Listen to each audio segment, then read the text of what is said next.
ઉપનયન જીપીએસસીમાં સ્વાગત છે મિત્રો તમારું.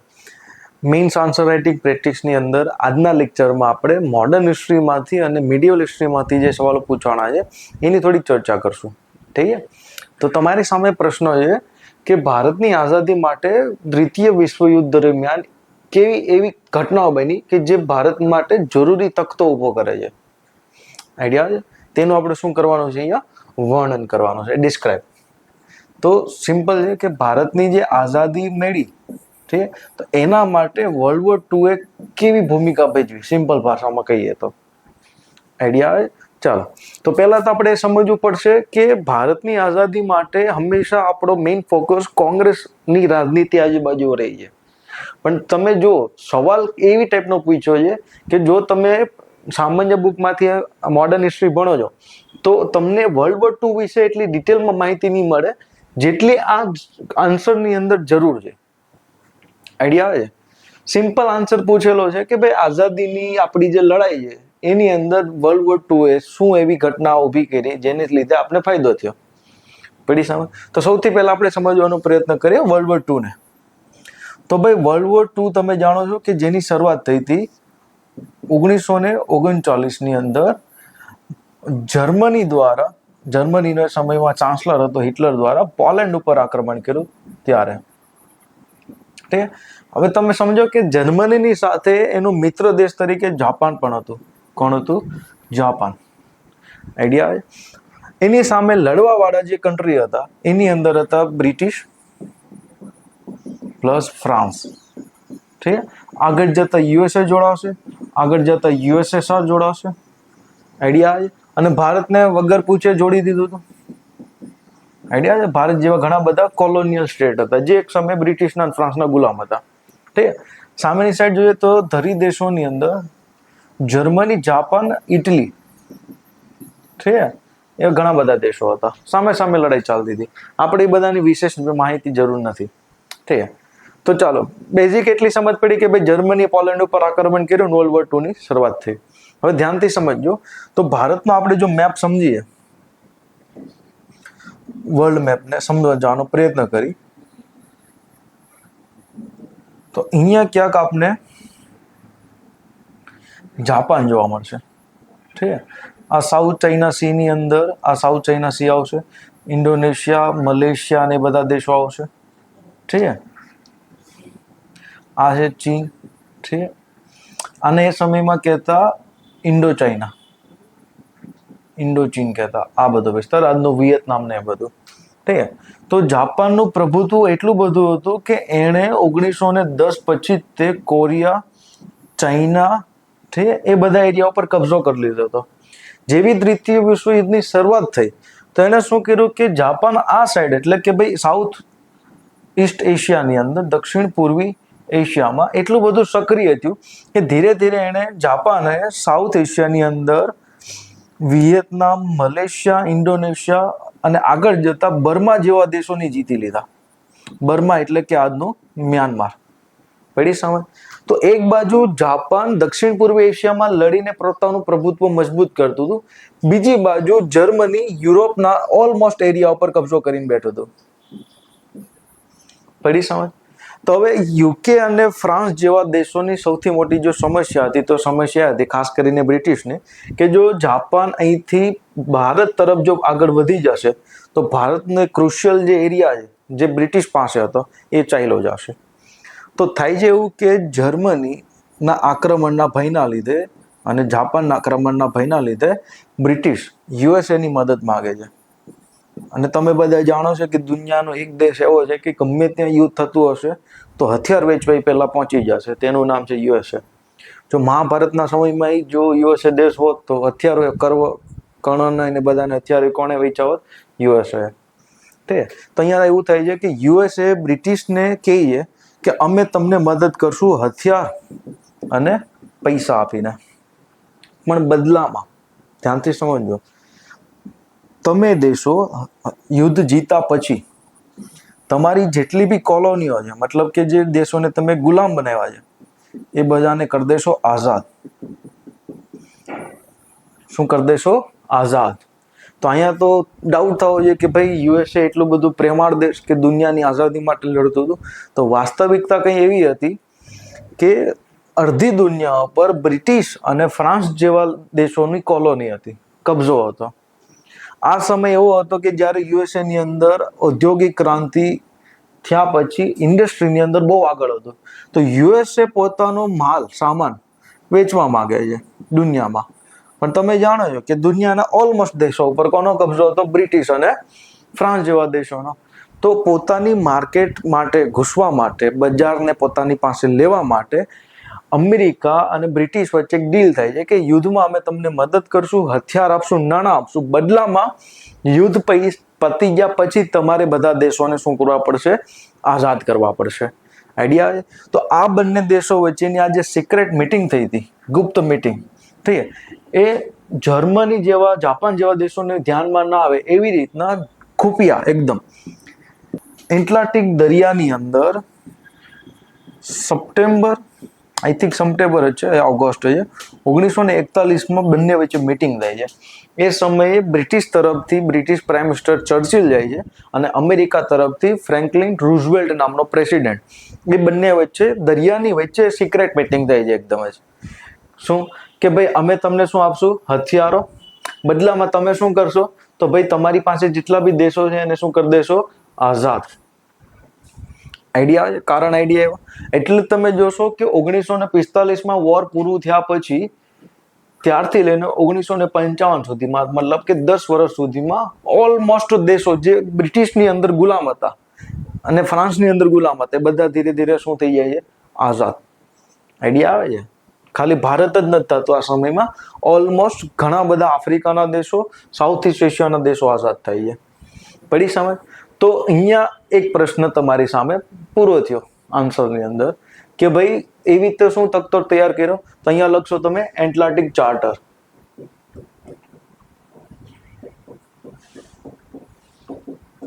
પહેલો પ્રશ્ન શું થયો? Atlantic charter. આઈડિયા આવે છે? હવે બીજો પ્રશ્ન સમજો. ઠીક છે?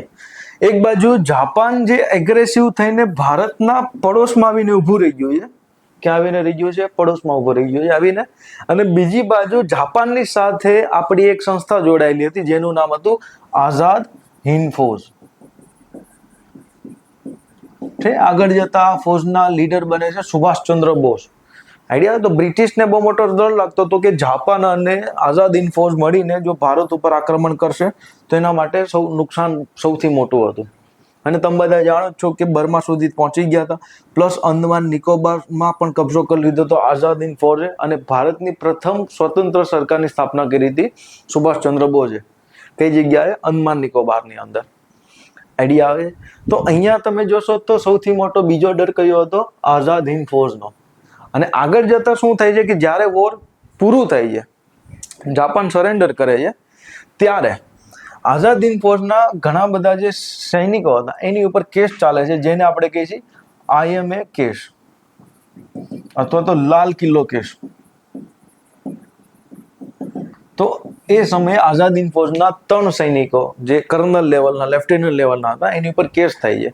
જેના લીધે શું થાય છે કે ભારતની અંદર જે બ્રિટિશ આર્મી હતી, ઠીક, એની અંદર રાષ્ટ્રવાદ આવે છે. ધ્યાનથી સમજજો. અત્યાર સુધી જે બ્રિટિશ આપણી ઉપર દંડાના જોર ઉપર શાસન કરતી હતી, ઠીક, એ કોણ હતું?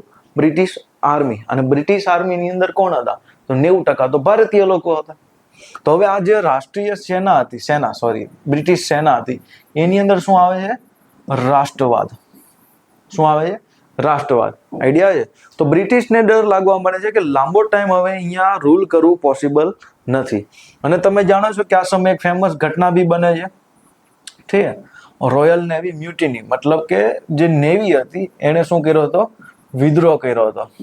આઈડિયા આવે છે? બોમ્બેમાં. પડી સમજ? તો જેના દમ ઉપર બ્રિટિશ રૂલ કરતી હતી એની અંદર શું આવે છે? વિદ્રોહ, રાષ્ટ્રવાદની ભાવના. પડી સમજ? તો એક કારણ આ થયું, બીજું કારણ આ થયું, ત્રીજું કારણ આ થયું, ચોથું કારણ સમજો ધ્યાનથી. ઠીક.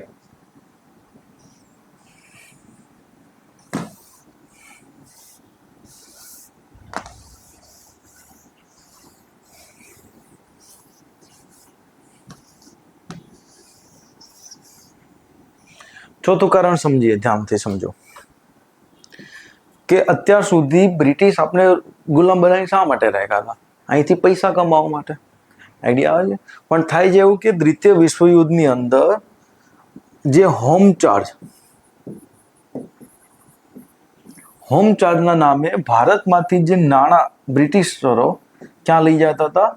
યુકેમાં, મતલબ કે બ્રિટન. તો થાય છે એવું કે દ્વિતીય વિશ્વયુદ્ધની અંદર ખુદ બ્રિટિશ ગવર્મેન્ટે ભારત પાસેથી નાણાં ઉધાર લીધા હતા.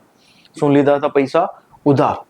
આઈડિયા? જે હોમ ચાર્જના નામે પૈસા લોકો લૂંટીને જતા હતા, એની જગ્યાએ વર્લ્ડ વોર 2 માં શું થયું હતું કે ભારત પાસેથી પૈસા ઉધાર લીધા હતા.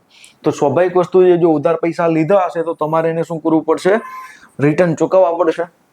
તો કોમન સેન્સ લગાવો કે બ્રિટિશ તમને સેવા કરવા આવ્યા હતા કે લૂંટવા આવ્યા હતા? તો લૂંટવા આવ્યા હતા. તો અહીંયા પૈસા ઉલટા દેવાના થયા. આઈડિયા આવે? તો શું લાગે, બ્રિટિશે દીધા હતા પૈસા? નહોતા દીધા. તો કરોડો રૂપિયાનો વહીવટ છે. તો આ તમારે જો વાંચવું તો શ્રીનાથ રાઘવન નામના એક ઇતિહાસકાર છે, એની બુકમાં લખાયેલું છે આ બધું. તો હોમ ચાર્જના નામે જે બ્રિટિશ લોકો આપણી પાસેથી પૈસા લૂંટીને જતા હતા, તો વર્લ્ડ વોર 2 ની અંદર શું થયું કે બ્રિટિશ આપણી પાસેથી પૈસા ઉધાર લીધા હતા, તો એને પૈસા પાછા ચૂકવવા પડે એમ હતા. આઈડિયા આવે છે? તો બ્રિટિશ માટે આ પોસાય એમ નહોતું. તો ત્રીજું કારણ શું થયું કે હોમ ચાર્જના નામે જે પૈસા જતા હતા એ હવે પાછા રિટર્ન દેવાના થયા, ઉધાર લીધા હતા એના માટે. આઈડિયા આવે છે? તો આ જ કારણો છે જેના લીધે બ્રિટિશરોએ ભારતને છોડવું પડ્યું હતું મજબૂરીમાં, ના કે તમારા આંદોલનોથી. વાસ્તવિકતા તો આ છે. પડી સમજ? આઈડિયા આવે છે? ચાલો, તો અહીંયા હું તમને એક ફેક્ટ સમજાવવાનો પ્રયત્ન કરું કે આપને આઝાદી 15 ઓગસ્ટે શા માટે મળી? પ્રશ્ન થયો છે કે 15 ઓગસ્ટ શા માટે? કેમ 1 ઓગસ્ટ નહીં, કેમ જુલાઈ નહીં, કેમ ઓક્ટોબર નહીં? તેનું કારણ એ હતું, ધ્યાનથી સમજો, ગૂગલ કરશો તો મળશે, ઘણી બધી ઇતિહાસકારોની બુકમાં લખાયેલું છે, પણ આપણી નોર્મલી બુકમાં ક્યાંય નથી લખ્યું, કાઢી નાખ્યું છે બધું જાણી જોઈને. તો 15 ઓગસ્ટ 1945 રોજ જાપાને ઓફિશિયલી સરેન્ડર કર્યું હતું વર્લ્ડ વોર 2 માં. જ્યારે 6 ઓગસ્ટ 9 ઓગસ્ટ ઉપર 2 બોમ્બ ફૂટ્યા હતા જાપાન ઉપર, અને જાપાને 15 ઓગસ્ટે ઓફિશિયલી શું કર્યું હતું? અહીંયા સરેન્ડર કર્યું હતું. આઈડિયા છે? તો બ્રિટિશ જાણી જોઈને એવી તારીખ પસંદ કરવા માંગતા હતા કે જેમાં એ લોકો કઈ સેલિબ્રેટ કરી શકે, ના કે એને દુઃખ થાય કે ઇન્ડિયા મૂકીને આવવું પડ્યું હતું અમારે. પડી સમજ? તો ભારતને આઝાદી આપવા માટે જાણી જોઈને કઈ તારીખ પસંદ કરવામાં આવી હતી? 15 ઓગસ્ટ 1947. શા માટે? કારણ કે 15 ઓગસ્ટ 1945 જાપાને વર્લ્ડ વોર 2 માટે ઓફિશિયલી સરેન્ડર કર્યું હતું. પડી સમજ? ચાલો, તો હવે આ પ્રશ્નની સવાલની તમને આન્સર આપતા આવડી ગયો હશે. જો આમાં તમારી નોર્મલ હિસ્ટ્રીની બુકો કોઈ કામ નહીં આવે. આઈડિયા આવે છે? તો સિમ્પલ છે કે આઝાદી માટે વિશ્વયુદ્ધ દ્વિતીય કેવી એવી ઘટના ઊભી કરી હતી જેના લીધે આપણે આઝાદીમાં મદદ મળી હતી? તો પહેલું ભાઈ એટલાન્ટિક ચાર્ટર, આઝાદી ફોર્સ છે, IMA કેસ છે, તે સેનાની અંદર રાષ્ટ્રવાદ આવ્યો. ઠીક છે? બીજું છે હોમ ચાર્જના નામે જે પૈસા લૂંટીને જતા હતા એ રિટર્ન દેવાના થયા. ઠીક છે? હજી એક એક્સ્ટ્રા પોઈન્ટ તમારે જો લખો હોય તો શ્રીનાથ રાઘવને લખ્યો છે કે એ સમયની અંદર ભારતની અંદર બ્રિટિશરોએ 25 લાખ સેના ઊભી કરી હતી. કેટલી સેના ઊભી કરી હતી? 25 લાખની. કોના માટે? લડવા માટે, જાપાનીઓ સામે લડવા માટે. સમજો. પ્લસ ભારતની અંદર હવે એ લોકો હથિયારે બનાવતા હતા. અત્યાર સુધી શું હતું કે હથિયારો મોસ્ટ ઓફલી બ્રિટનથી આવતા. આઈડિયા આવે? તો ભારતની પરિસ્થિતિ કેવી થઈ ગઈ હતી કે ભારતની અંદર 25 લાખ કરતા પણ વધારે સૈનિકો હતા, પ્લસ ભારતમાં ખુદ હથિયારો મેન્યુફેક્ચરિંગ થતું હતું. પડે છે સમજ? હવે વિચાર કરો કે જો આ 25 લાખ સૈનિકોની અંદર જો રાષ્ટ્રવાદ ધીમે ધીમે ફેલાઈ ગયો હોત તો અંગ્રેજોને ભાગવાનો મોકો ના મળત, અહીંની ટીમ ઢાળી દે. પડી સમજ? તો બ્રિટિશરો બહુ પાકા હતા, ચાલાક હતા, ખબર હતી કે હવે આપણે રહેવા લાયક નથી, એટલે જાણી જોઈને લોકોનું ધ્યાન ડાયવર્ટ કરવા માટે પાર્ટીશનની સ્કીમ આગળ લાવશે. હિન્દુ મુસ્લિમ વચ્ચે આ સમયમાં બહુ દંગા થશે 1945 થી લઈને 47 સુધી. જોજો. પડી સમજ? તો બ્રિટિશરો સ્મૂથલી નીકળવા માંગતા હતા અને તમારી ઉપર બ્લેમ ઢોળવા માંગતા હતા કે તમે લાયક નથી રહેવા માટે, તમે હિન્દુ મુસ્લિમમાં લડો છો. તો ડિવિઝન કરાવવું ને બધું એક ગેમ પ્લાન હતી બ્રિટિશરોની. ક્યારેક ડિટેલમાં હિસ્ટ્રી વાંચો એટલે તમને આ બધો આઈડિયા આવશે. પડી સમજ? તો આશા રાખું છું કે હવે આ ટાઈપના આન્સર તમને લગતા ફાવશે. આઈડિયા આવે? આમાં સિમ્પલ વર્ણન કરવાનું છે તમારે, બીજું આમાં કોઈ કન્ક્લુઝન ના આવે. ઠીક છે? જે આ સ્ટેટમેન્ટ છે એને તમારે ખાલી ફ્રેમ કરવાનું રહેશે. પડી સમજ? ચાલો.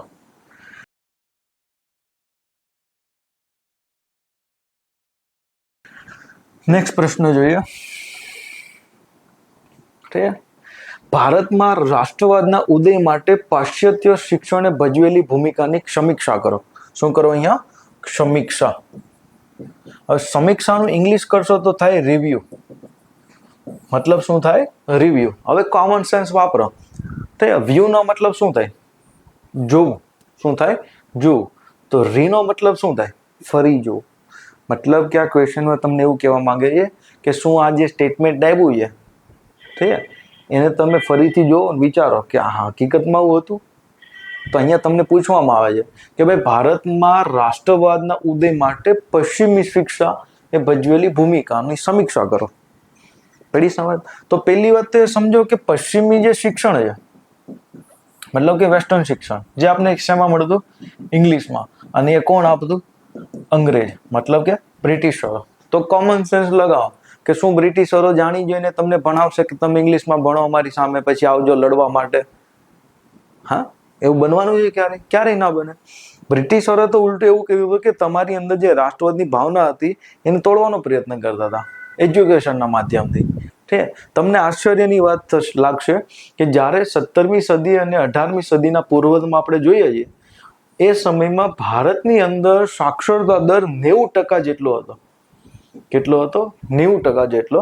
અને તમે ગૂગલ કરશો, તમને ઓફિશિયલી ડેટા મળી જાય કે જ્યારે ભારતમાંથી અંગ્રેજો આઝાદ કરીને આપણે ગયા, છોડીને આપણે ગયા, ત્યારે ભારતની અંદર સાક્ષરતા દર કેટલો હોવો જોઈએ? ઓબ્વિયસલી આ સ્ટેટમેન્ટ પ્રમાણે તો ભાઈ વધારે હોવો જોઈએ, પણ નહીં, માત્ર ને માત્ર 16% જ હતો. કેટલો હતો? માત્ર ને માત્ર 16%. આઈડિયા આવે છે? તો શું લાગે છે? હકીકતમાં આપણે ભણાવતા હતા. ખોટી વાત છે. આજે 16% હતા એમાં મોસ્ટ ઓફલી લોકો એલિટ ક્લાસના હતા, ભદ્ર સમાજના લોકો, પૈસાવાળી પાર્ટી. આઈડિયા? સામાન્ય લોકોને એજ્યુકેશનથી તો દૂર જ કરી દીધા હતા. આઈડિયા આવે છે? આના માટે તમારે જો વિશેષ સર્ચ કરવું હોય તો 1810ની અંદર મદ્રાસ પ્રેસિડેન્સીનો એજ્યુકેશન ઉપર એક રિપોર્ટ છે, એને સર્ચ કરજો કે એ સમયમાં એજ્યુકેશનની અંદર બધા જ વર્ણના લોકો સાથે બેસીને અભ્યાસ કરતા અને 80-90% જેટલી સાક્ષરતા દર હતો. એની જગ્યાએ અહીંયા ડિસ્ક્રિમિનેશન વધશે, અસમાનતા વધશે અંગ્રેજોના લીધે. ખેર, એ તો બીજી વાત છે, સમજો. તો સ્ટેટમેન્ટ તમને ચોખ્ખે ચોખ્ખું એવું કહેવા માંગે છે કે ભાઈ પશ્ચિમી શિક્ષણના લીધે આપણે ત્યાં રાષ્ટ્રવાદ આવ્યો. સ્વાભાવિક વસ્તુ છે, તમે કહેશો કે ખાલી પશ્ચિમી શિક્ષાના લીધે રાષ્ટ્રવાદ નથી આવ્યો. રાષ્ટ્રવાદ તો અમારી અંદર જ હતો પહેલેથી. ભાઈ તમે કોણ છો અમને શીખવાડવાળો કે આ દેશ અમારો છે? અમને ખબર જ હતી આ દેશ અમારો છે અને અમારા દેશને પ્રેમ કરીએ. આઈડિયા આવે છે? તો ભાઈ આમાં અલગ અલગ ઇતિહાસકારોની અલગ અલગ થિયરી છે. એમાંના એક ઇતિહાસકારની જો આપણે વાત કરીએ તો એ છે ડોક્ટર શશી થરૂર. એને બહુ સારું લખ્યું છે પોતાની બુકની અંદર, ધ એરા ઓફ ડાર્કનેસની અંદર, કે ભાઈ રાષ્ટ્રવાદ આપણી અંદર પહેલેથી હતો. શું કામ? તો ભાઈ આપણે ત્યાં શિક્ષાની અંદર હંમેશા જે પ્રણાલી હતી, ઠીક છે, એ તમે જોશો તો ક્યાંક ને ક્યાંક પ્રેક્ટિકલ સિસ્ટમ હતી.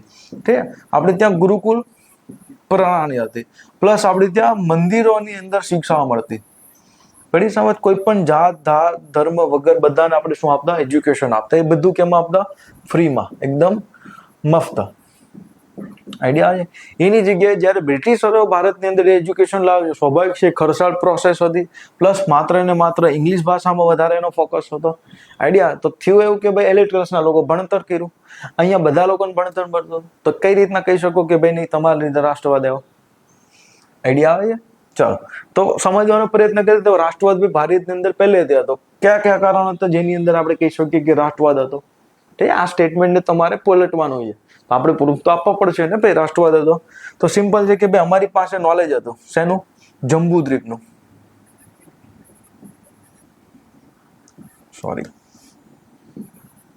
જંબુદ્વીપ.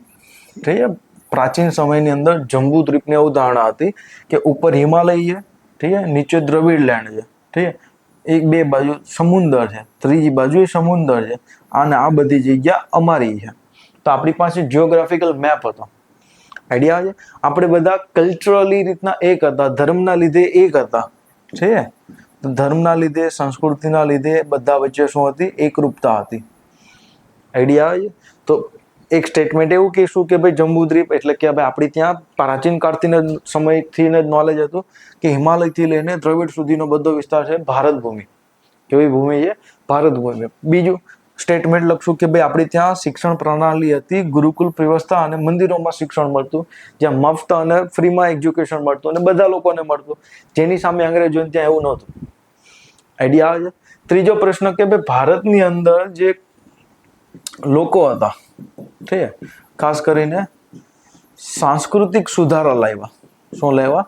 સાંસ્કૃતિક સુધારા લાવ્યા. અને એ સુધારાની અંદર તે લોકોએ ભારતના જે પ્રાચીન ધર્મ છે એને ફોકસમાં રાખ્યું. જેમ કે આપણી પાસે એક્ઝામ્પલ છે દયાનંદ સરસ્વતી, ઠીક, સ્વામી વિવેકાનંદ, ઠીક. તો આ બધાનો રોલ હતો રાષ્ટ્રવાદ લાવવામાં. તો આ બધા વેદોની વાત કરતા હતા.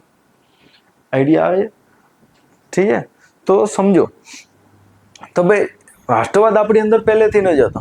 બસ ખાલી પશ્ચિમી શિક્ષણના લીધે શું થાય છે કે રાષ્ટ્રવાદને ફેલાવવામાં એક માધ્યમ મળે છે. શું મળે છે? એક માધ્યમ.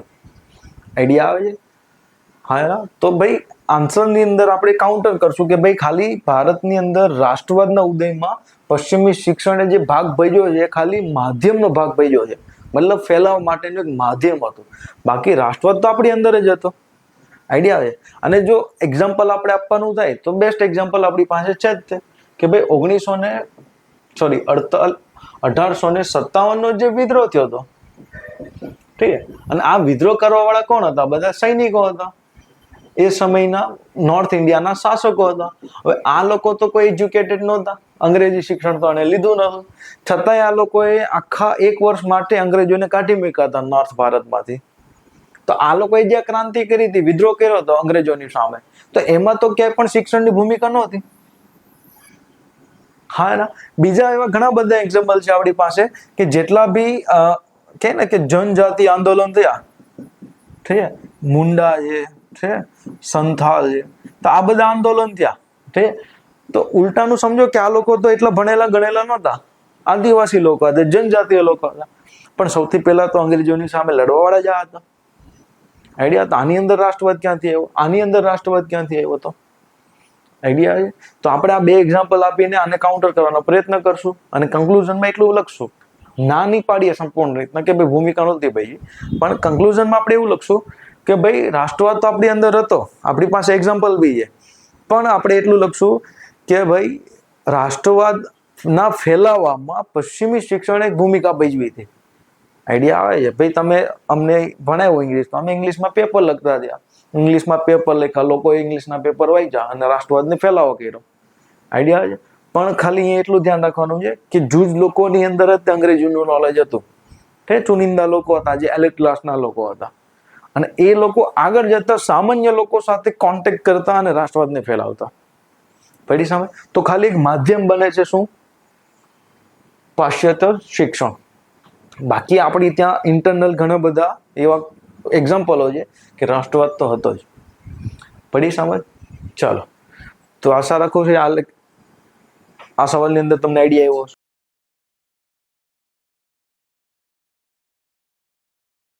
ઠીક છે. બીજો સવાલ જોઈએ આપણે. ઠીક છે. તો અહીંયા એવું લખ્યું છે, ભક્તિ આંદોલન એ વિરોધ અને અસંમતિનું આંદોલન હતું. આ વિધાનનું મૂલ્યાત્મક ટિપ્પણી કરો.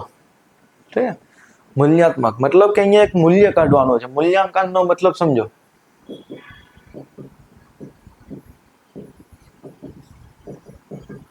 આ શબ્દને તોડો.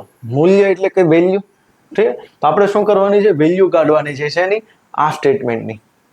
ભાઈ તમારા હિસાબે હું તમને પૂછું કે ભાઈ આ પેનની કિંમત શું હશે? જૂનામાંથી ખરીદવાની થાય તમારે, મારે વેચવી છે, તો તમે કહેશો ભાઈ આ જૂની પેન છે એટલે સેકન્ડ ઓનર બનશો અમે, પ્લસ આને એટલો ઘસારો થયો છે તો મારા હિસાબે આનો 10 રૂપિયા મળશે. કોઈ બીજો કહેશે મારા હિસાબે 15 રૂપિયા મળશે.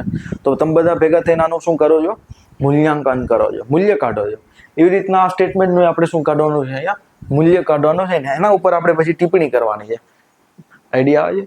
તો અહીંયા સવાલ એવો પૂછ્યો છે કે ભક્તિ આંદોલન એ વિરોધ અને અસહમતિનું આંદોલન હતું. પડી સમજ? ચાલો, પહેલી વાત તો એ સમજો કે ભક્તિ આંદોલન શું હતું. ઠીક. તમે જો ભણ્યા હશો તો તમને આઈડિયા હશે. તો ભક્તિનો મતલબ શું થાય? ઠીક. તો ભગવાન કે ઈશ્વરના પ્રેમમાં સ્વાર્થ વગર ડૂબી જવું. સ્વાર્થ નહીં આવે ક્યારેય. તમે લોકો મંદિરમાં જઈને સ્વાર્થ લઈને જ જાઓ છો કે ભગવાન મને આ દેવડાવી દે, મને એક્ઝામ પાસ કરાવી દે. મહેનત નથી કરવી, સ્વાર્થ ખાલી છે, તો ભગવાન નહીં આપે કાંઈ. આઈડિયા આવે? તો ઈશ્વરના પ્રેમમાં સ્વાર્થ વગર પ્રેમમાં ડૂબી જવું, એને શું કહેવાય? ભક્તિ કહેવાય. આઈડિયા આવે છે? તો ભાઈ ભગવાનને પ્રાપ્ત કરવાના ઘણા બધા રસ્તા છે. જેમ કે કર્મ માર્ગ છે, ભક્તિ માર્ગ છે, જ્ઞાન માર્ગ છે, યોગ માર્ગ છે. પણ ભક્તિ માર્ગ લોકો માટે થોડોક સરળ છે. જોકે આજકાલ સરળ નથી, કારણ કે કોઈ લોકો સ્વાર્થ વગર ભગવાન પાસે જતા જ નથી. અને ઉપર જતા ભગવાનને લાંચ આપો છો તમે, રિશ્વત, કે ભગવાન મને આ કરી દેજે, બદલામાં હું તમને આ ધરીશ ને તે આપીશ ને ફલાણું આપીશ. ક્યારેય એ રીતના ભગવાન નહીં આપે કાંઈ. કરી સાવ મહેનત તો કરવી જ પડશે. ચાલો, તો એ ભક્તિનો મતલબ સમજાય છે. તો હવે તમને એ સમજવાનું છે કે અહીંયા વિરોધ અને અસહમતિ શેની સામે અસહમતિનો વિરોધ હતો? આઈડિયા છે? તો સિમ્પલ વસ્તુ છે કે વિરોધ હતો કોની સામે? કર્મકાંડ સામે. કોની સામે? કર્મકાંડ સામે. અસહમતિ હતી કોની સાથે? અલગ અલગ ફિલોસોફી સાથે, કે ભાઈ મૂર્તિ પૂજા સામે. ઠીક છે? સમાજમાં અસમાનતામાં, આ બધા સામે શું હતો? એ લોકોનો વિરોધ. સ્વાભાવિક જે હતો કે નહોતો? હા ના. તો તમે જાણો છો કે ભક્તિ આંદોલન જોશો તો બે રીતના ચાલતું હતું. એક બાજુ હતું કે જે ઈશ્વરમાં માને છે પણ એના આકારમાં નથી માનતા, તો આપણે નિરાકાર કહીએ. ઠીક. બીજી બાજુ લોકો માનતા હતા કે ભાઈ આકાર, ભગવાનનો કોઈ આકાર છે, ભગવાન અવતાર લઈને રૂપ લઈને ભારતમાં દુનિયામાં આવે છે. ઠીક. તો આપણે ભક્તિ આંદોલન આ રીતના બે ભાગ પાડીએ છીએ. આઈડિયા છે? એકને કહીએ છીએ નિર્ગુણ અને એકને કહીએ છીએ આપણે સગુણ. આઈડિયા? તો આ જે નિર્ગુણ વાળા છે એ તો નથી મૂર્તિ પૂજામાં માનતા, નથી કર્મકાંડમાં માનતા, નથી અસમાનતામાં માનતા. તો આ બધાનો વિરોધ કોની સામે હતો? કર્મકાંડ, મૂર્તિ પૂજા, અસમાનતા એની સામે વિરોધ હતો.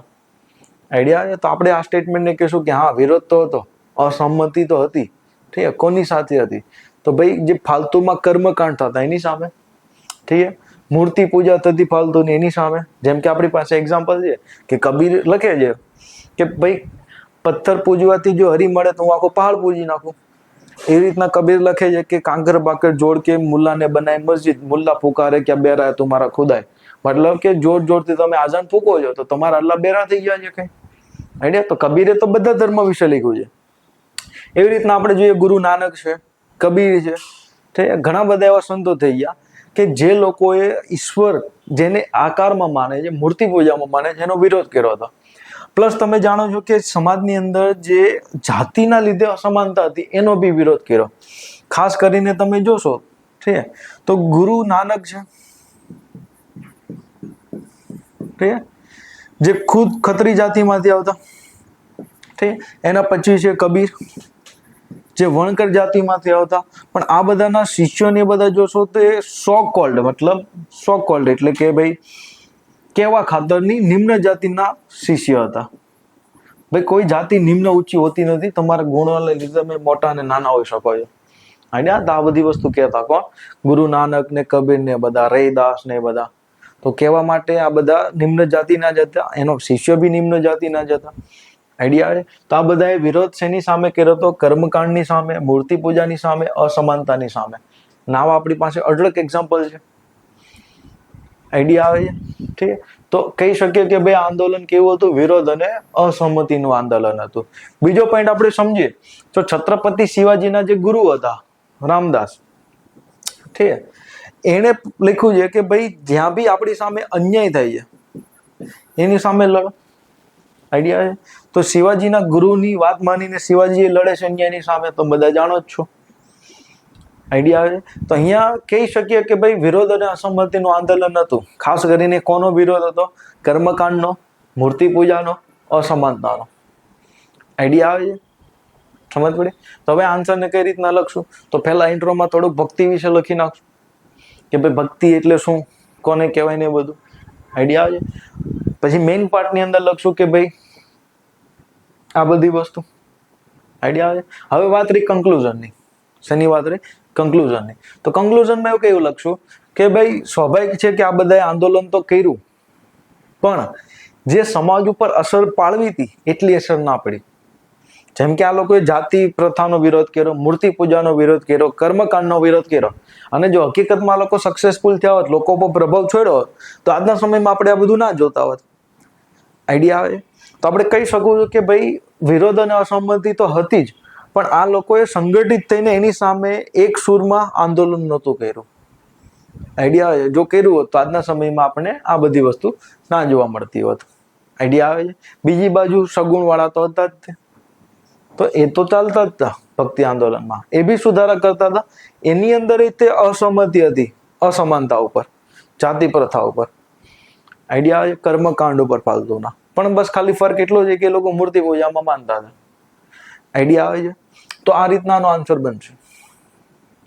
પડી સમજ? આઈડિયા આવે છે?